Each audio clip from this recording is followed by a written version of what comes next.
Alguns anos atrás, eu estava na ponte aérea, voltando do Rio de Janeiro, e uma semana particularmente difícil. Era uma época que eu não me alimentava bem, não dormia bem, e eu vivia uma das épocas mais difíceis da minha vida profissional. Quando eu entrei no avião e sentei, fiz o óbvio, abri o computador para trabalhar.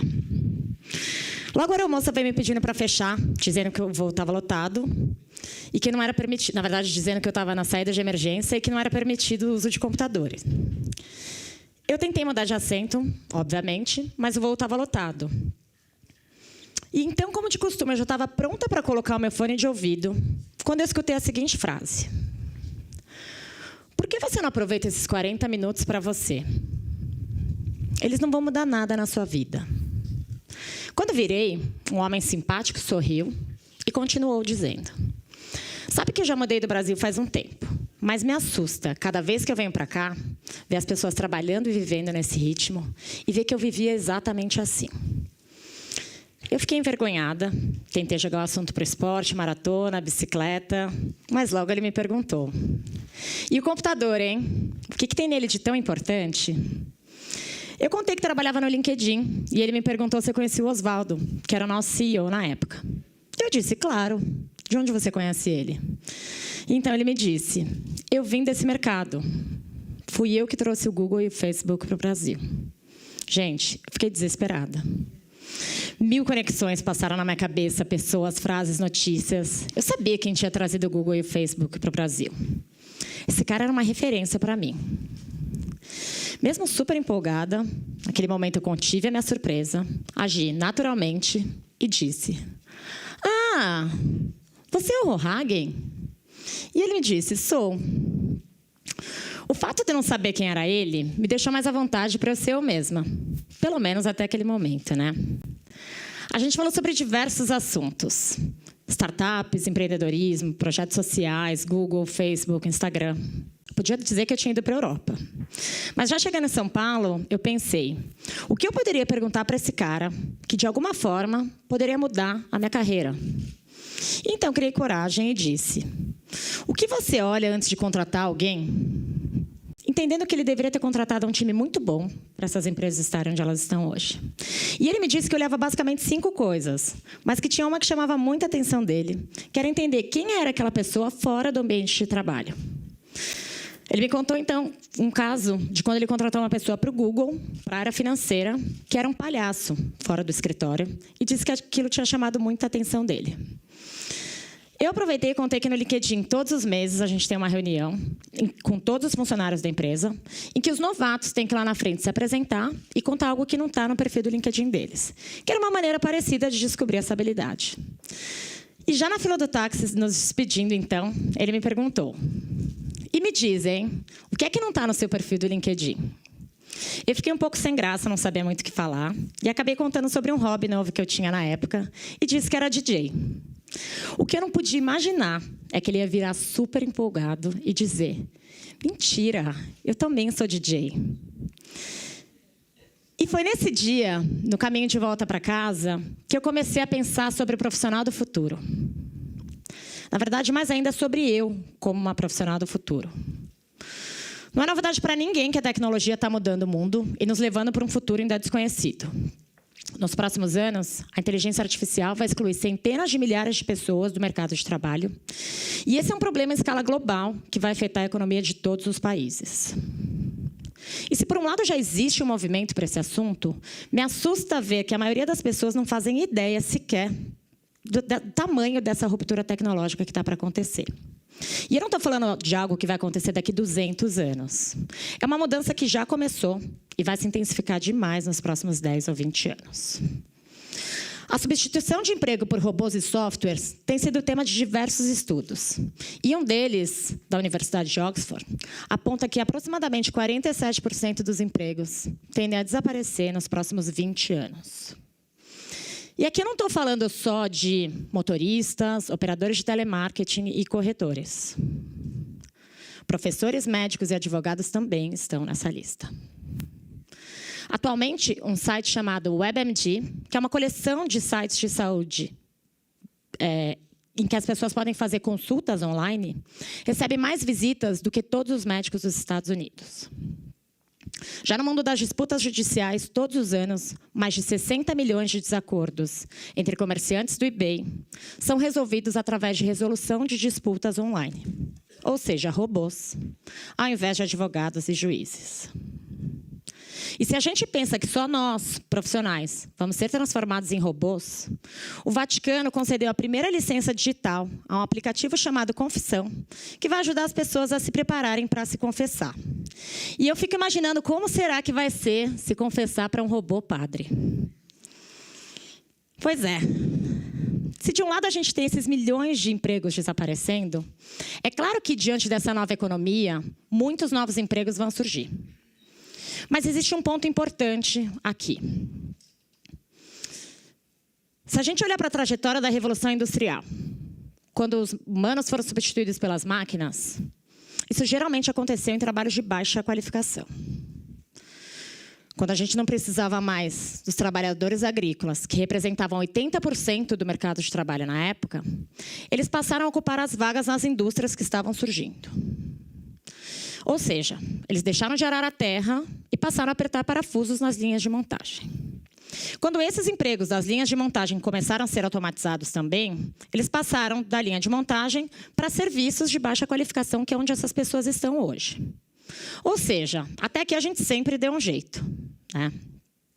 Agora, quando as pessoas dizem que haverá novos empregos do futuro, e que os humanos podem ser melhores do que a inteligência artificial, e que os humanos podem ser melhores do que os robôs, essas pessoas geralmente pensam em trabalhos de alta qualificação, como pessoas que vão trabalhar com robótica, com gamificação, com realidade aumentada.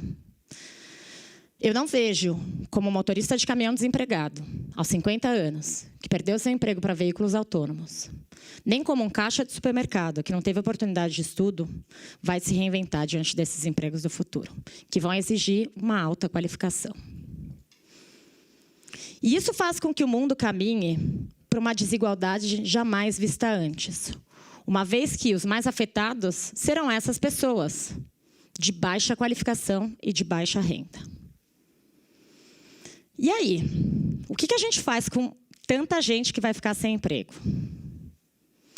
Muita gente diz que a solução para isso é a possibilidade de se criar uma renda básica universal, ou seja, oferecer uma renda básica para qualquer adulto, independente dessa pessoa trabalhar ou não.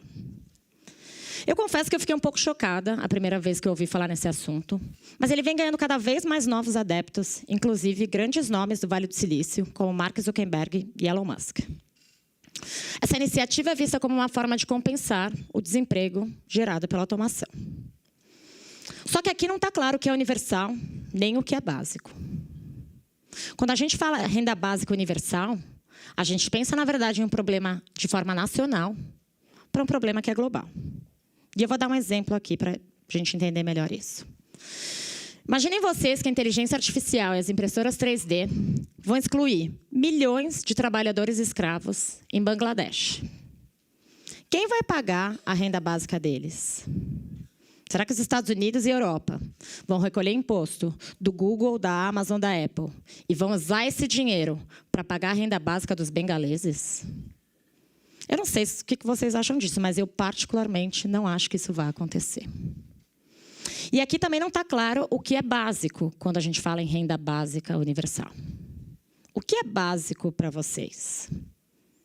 Quais são as necessidades básicas do ser humano?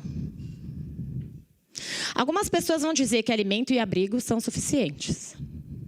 Já outras vão dizer, educação tem que fazer parte desse pacote. Mas se a gente falar de educação, de quanto tempo a gente está falando?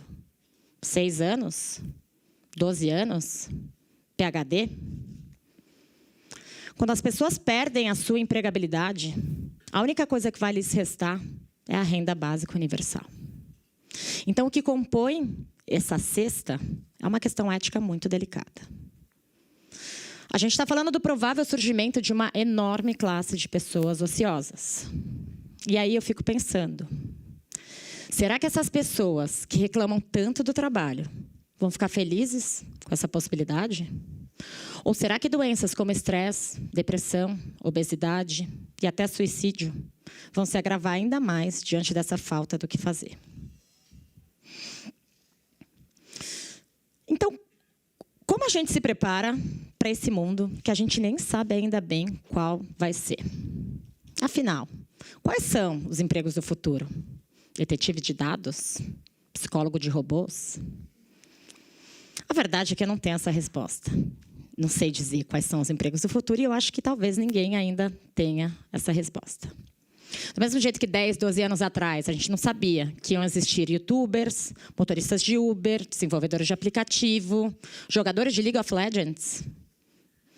A gente também não tem como dizer quais serão os empregos do futuro. 65% das crianças que estão no ensino médio hoje vão trabalhar em um emprego que ainda não existe.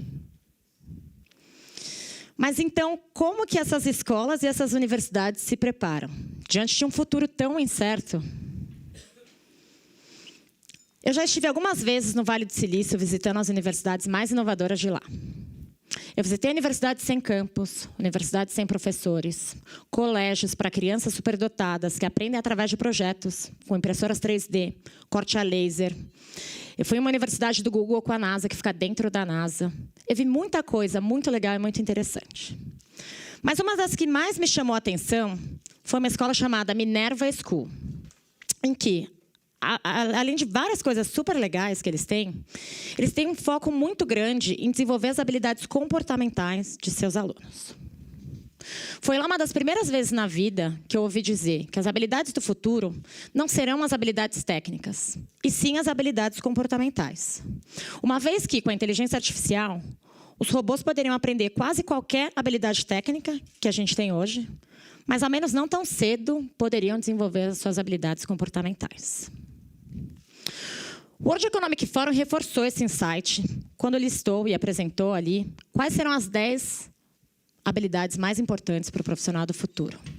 E confirmou que todas elas, sem exceção, serão habilidades comportamentais e não técnicas. Em outras palavras, para ser bem-sucedido, esse profissional do futuro vai ter que saber como pensar e não mais o que pensar. A maioria das escolas e das universidades hoje nos ensinam o que pensar e não como pensar. A gente cresceu ouvindo dos nossos pais, dos nossos professores, dos nossos chefes e da sociedade em geral o que era certo e o que era errado. E diante de um modelo linear industrial como aquele, se a gente fizesse o que era certo, a gente tinha uma chance muito grande de sermos bem-sucedidos. Já na era digital, decorar nomes e fórmulas já não faz mais sentido. As respostas estão prontas na internet. Isso não quer dizer que a gente não vai ter que se desenvolver tecnicamente.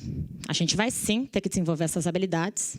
E a chance delas estarem ligadas à tecnologia e à codificação é enorme.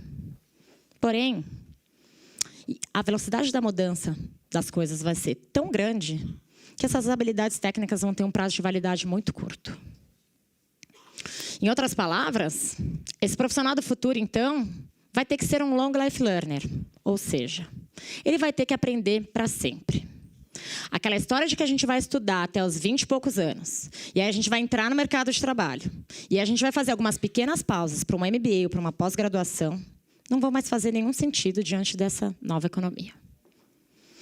Dizem, inclusive, que esse profissional do futuro vai ter aproximadamente até 5 carreiras ao longo da vida. Isso se elas não acontecerem ao mesmo tempo. O futurista Alvin Toffler disse que o analfabeto do século XXI não será aquele que não sabe ler e escrever. Sim, aquele que não souber aprender, a desaprender e a reaprender. É claro que isso tudo são possibilidades. Mas o que eu sinto é que, independente do que vai acontecer no futuro, nós, humanos, hoje, estamos ficando cada vez melhores em compreender o cérebro e a inteligência. Mas a gente está evoluindo cada vez menos a nossa consciência. E as pessoas confundem inteligência e consciência. Inteligência é a capacidade de resolver problemas. E consciência é a capacidade de sentir. A gente está criando inteligência artificial, mas a gente não está criando consciência artificial. Dizem que no ano de 2029, um computador vai se tornar tão inteligente quanto nós, seres humanos. E que em 2045, um único computador vai ser mais inteligente do que toda a humanidade junta. Porém, não há nenhum indício de que esses computadores vão se tornar conscientes, ao menos tão cedo. Eles não vão poder sentir. E se é isso que vai diferenciar a gente dos computadores, isso que vai diferenciar a gente dos robôs, a gente tem que começar a desenvolver mais a consciência humana. A gente está cada vez mais desenvolvendo o nosso externo e esquecendo de olhar para dentro da gente. Cada vez mais nos é cobrado que a gente seja o melhor profissional, o mais bem-sucedido, o mais inteligente, o mais competitivo. Mas ninguém ensina a gente a lidar com as nossas emoções. E se a gente não aprender e não entender que a felicidade não está em ter, e sim em ser, a gente vai continuar criando mais e mais robôs humanos. Pois não é preciso ser um robô para agir como um. Então, hoje, quando eu penso, quem será o profissional do futuro? Quem serei eu como profissional do futuro? Para mim, o profissional do futuro vai sim desenvolver as habilidades externas. Mas se ele não desenvolver os skills internos e conseguir equilibrar isso dentro dele, a chance dele viver uma vida medíocre e infeliz será muito grande. Em outras palavras, o ser humano, o profissional do futuro, nada mais é do que um ser humano do futuro. E hoje, quando me perguntam o que é que não está no meu perfil do LinkedIn, eu digo que, além de ser DJ, eu venho acordando de anos em que eu vivi anestesiada. Eu levei anos para perceber que eu era uma perfeita ninguém. Que eu respondia à demanda da sociedade, às demandas do meu trabalho, às demandas da minha família, menos as minhas. Até porque eu não tinha a menor ideia de quais eram as minhas próprias vontades, senão atender às expectativas dos outros.